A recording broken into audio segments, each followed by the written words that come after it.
เวลาคนนึกถึงภาพแกลเลอรี่ก็จะนึกถึงภาพแบบถือแก้วแชมเปญถือแก้วไวน์โอเพนนิ่งสวยๆใช่ไหมคะแต่จริงๆนี่มันไม่ใช่ง่ายๆ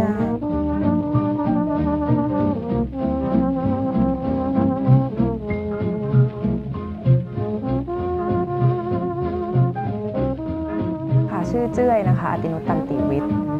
ถ้านิยามตัวเองก็ณตอนนี้เนี่ยที่สวมหมวกหลักๆก็คือเป็นเจ้าของแกลเลอรี่ชื่ออัตตาแกลเลอรี่นำเสนองานเครื่องประดับศิลป์ร่วมสมัยหรือว่าเป็น contemporary art jewelry ทุกทีเวลาคนนึกถึงภาพแกลเลอรี่ก็จะนึกถึงภาพแบบถือแก้วแชมเปญถือแก้วไวน์โอเพนนิ่งสวยๆใช่ไหมคะแต่จริงๆนี่มันตั้งแต่กวาดพื้นตั้งแต่เตรียมพร็อพตั้งแต่ทาสีคือทุกอย่างอ่ะมันทำหมดเลยเหนื่อยนะมันไม่ใช่ง่ายๆสมัยเด็กๆเขามีให้ทำเยียร์บุ๊กแล้วก็ให้เขียนว่าแบบคติประจำใจคืออะไรตั้งแต่ตอนนั้นกลับไปดูเขียนว่าตนเป็นที่พึ่งแห่งตนซึ่งกลับมาคิดตอนนี้ก็แบบขำดีเพราะว่าแกลเลอรี่ก็ชื่ออัตตาใช่ไหมแล้วก็แบบอัตตาหิอัตโนนาโถแล้วการทำแกลเลอรี่เนี่ยก็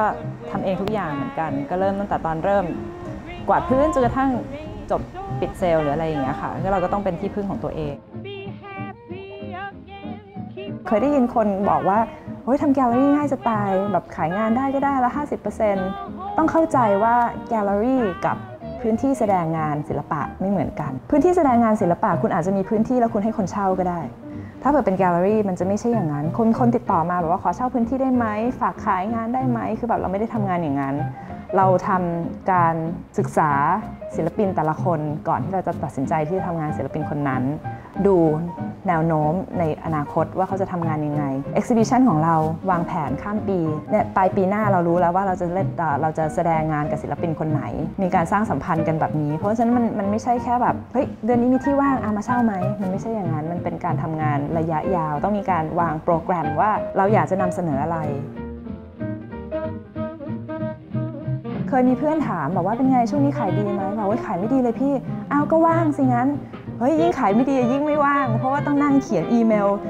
ตอบศิลปินว่าขายไม่ได้ทำไมไม่ได้เราติดต่อศิลปินล่วงหน้าเฮ้ยเราจะทำยังไงทุกอย่างมันอยู่เบื้องหลังคนจะไม่ค่อยเห็นวงการศิลปะชอบมองว่าคนทำงานคราฟต์ไม่ใช่ศิลปินใช่ไหมคือมันก็เห็นว่าเฮ้ยจริงๆไม่ใช่อ่ะวิธีการทำงานไม่ว่าคุณจะอยู่ฟิลไหนมันก็เหมือนกันคือคุณจะต้องมีความรับผิดชอบคุณจะต้องมี integrity ในการทำงานมี professional อะไรเหมือนกัน